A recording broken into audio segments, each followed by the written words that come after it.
Mrs. Bucket or Mrs. Bouquet, she came about because I thought with not having many customers, I better make one. So I made the doll, and some friends pitched her and took her off to the op shop and dressed her up, and she came back.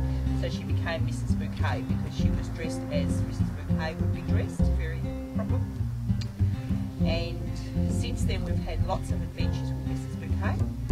We've had the Ulysses Vikings who wanted to take her with them. Mrs. Bucket's most famous adventures was when she left the tea room, decided she'd had enough of greeting the customers, hopped on the Spirit of Tasmania and went to the mainland for a holiday.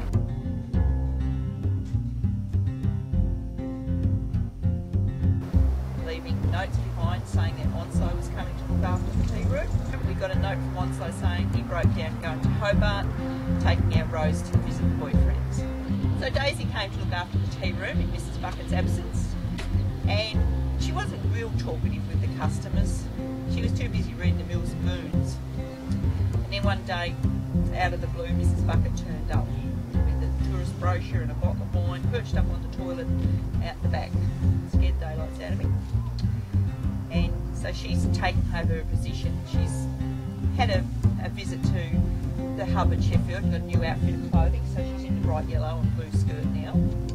Not the daggy old pink one that she went on holidays in.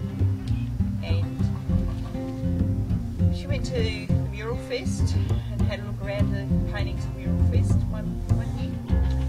And basically she sits and talks to people most days.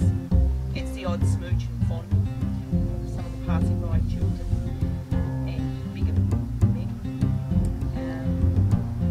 Then out of the blue, Junior turned up with his backpack and his jammies and a photo of Mrs. Bucket from when she was in Sydney.